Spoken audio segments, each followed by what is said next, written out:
இன்றைக்கி நம்ம பார்க்க போகிறது சுவையான சூப்பரான ஹோட்டல் ஸ்டைலில் சிக்கன் குருமா எப்படி செய்யுதுன்னு பார்க்க போகிறோம். செம்ம அருமையாக வந்திருக்கு. ஒரு 15 சின்ன வெங்காயம் எடுத்துக்கிறேங்க. அது நல்லா பொடியாக நறுக்கி வச்சுருக்கேன். இதே மாதிரி ஒரு 3 பச்சை மிளகாய் இது நல்லா 2 எடுத்து வச்சுக்கிறேங்க.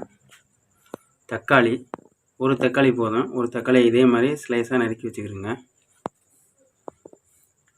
இஞ்சி பூண்டு பேஸ்ட்டு நம்ம ரெடி பண்ணணும். அதுக்காண்டி பார்த்திங்கன்னா ஒரு 10 பல் பூண்டும் கொஞ்சோண்டு இஞ்சியும் ரெண்டையும் சேர்த்து பேஸ்ட் ரெடி பண்ணிக்கிடுவோம். கொத்தமல்லி கொஞ்சம் எடுத்து வச்சுக்கிறோங்க. நாங்கள் ஒரு கிலோ சிக்கன் எடுத்துருக்கோம். இது மாதிரி மஞ்சள் பொடியை போட்டு நல்லா சுத்தமாக ஒரு 4-5 தடவை நல்லா கழுவி எடுத்துக்கிறோங்க. தண்ணி ஊற்றி நல்லா சுத்தமாக வரணும். நிலக்கடல ஒரு சிறிதளவு எடுத்துக்கிறீங்க. மிளகு ஒரு 20 மிளகு எடுத்துக்கிறேங்க. பட்டை இலை லவங்கம் எடுத்துக்கிறேங்க. எல்லாத்துலேயும் ஒரு 2 பீஸ் எடுத்துக்கிறேங்க. கசகசா ஒரு 2 ஸ்பூன் அளவுக்கு எடுத்துக்கிறேங்க. இதை எல்லாத்தையும் இப்போ நம்ம சேர்த்து அரைக்கணும். இதுவுடன் கொஞ்சம் தேங்காவை சேர்த்துக்கிடுவோம். ஒரு கைப்பிடி அளவு எடுத்து சேர்த்துக்கிடுவோம். எல்லாத்தையும் சேர்த்து அரைச்சிக்கிடுவோம். இப்போ அரைச்சி எடுத்துக்கிட்டாச்சு. இந்த மாதிரி நைஸாக நீங்களும் அரைச்சி எடுத்துக்கிறீங்க. ஒரு 3 ஸ்பூன் எண்ணெய் சேர்த்துக்கிறீங்க.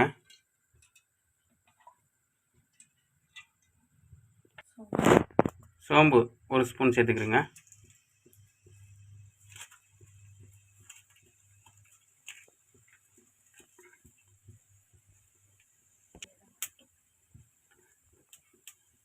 இலை ஒரு 3 இலை சேர்த்துக்கிறீங்க.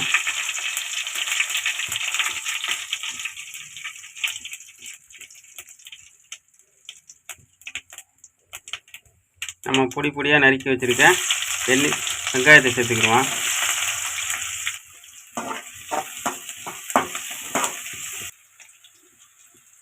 வெங்காயம் நல்லா பொன்னிறமாக வந்துருச்சு. இப்போ நான் நறுக்கி வச்சுருக்கேன் தக்காளியை சேர்த்துக்கிடுவோம்.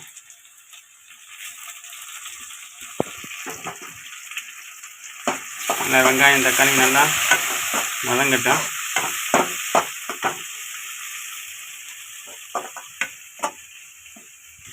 நம்ம 2 வதந்து வச்சுருக்க பச்சை மிளகாய் சேர்த்துக்கிடுவோம்.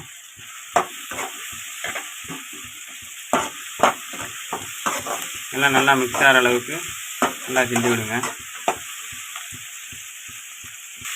நல்லா வதங்கிடுச்சு. இப்போ நம்ம அடித்து வச்சுருக்க இஞ்சி பூண்டு பேஸ்ட்டை சேர்த்துக்கிடுவோம். எல்லாம் நல்லா மிக்ஸ் ஆகிற அளவுக்கு நல்லா கிண்டி விட்டுக்கிடுங்க. ஒரு 4 கொத்து கருவேப்பிலை சேர்த்துக்கிடுங்க. எல்லாம் நல்லா வதங்கிடுச்சு. இப்போ நம்ம சுத்தம் பண்ணி வச்சுருக்க கறியை சேர்த்துக்கிடுவோம்.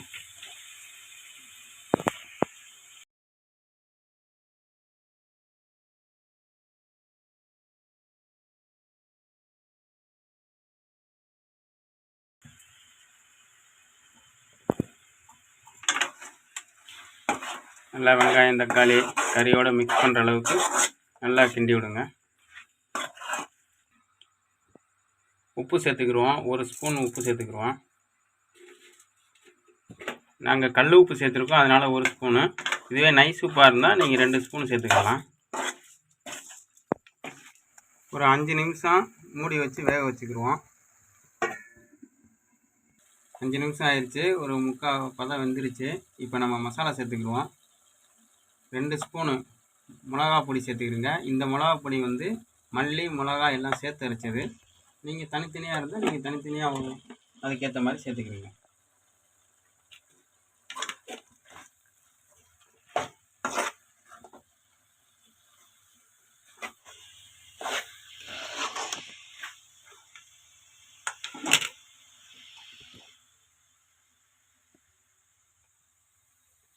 இப்போ மசாலா வேகட்டும். ஒரு 5 நிமிஷம் மறுபடியும் மூடி வச்சுருவோம். இப்போ நல்லா சிக்கன் வெந்துருச்சு. மசாலாவும் நல்லா வெந்துருச்சு. இப்போ நம்ம அடித்து வச்சுருக்க பேஸ்ட்டை சேர்த்து தேங்காய் பட்டை எல்லாம் சேர்த்து நம்ம அடிச்சிருந்தோம்ல அந்த பேஸ்ட்டை சேர்த்துக்கிடுவோம்.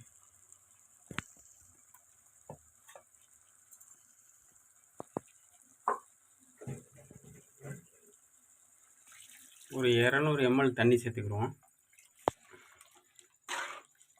மசாலா நம்ம சேர்த்த பேஸ்ட்டு எல்லாம் மிக்ஸ் ஆகிற அளவுக்கு நல்லா கிண்டி விட்டுக்குருவோம்.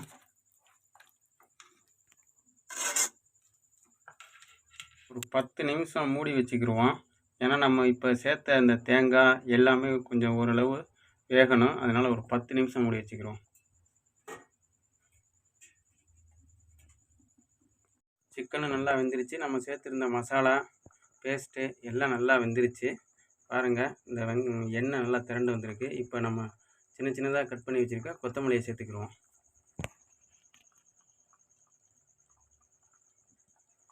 ஹோட்டல் சிக்கன் குருமா சூப்பராக வந்திருக்கு.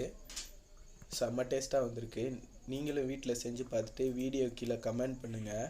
வீடியோ பிடிச்சிருந்தா லைக் பண்ணுங்கள், ஷேர் பண்ணுங்கள். மறக்காமல் நம்ம சேனலை சப்ஸ்கிரைப் பண்ணுங்கள். நல்லதை பகிர்வோம், நல்ல சமுதாயத்தை உருவாக்குவோம். நன்றி.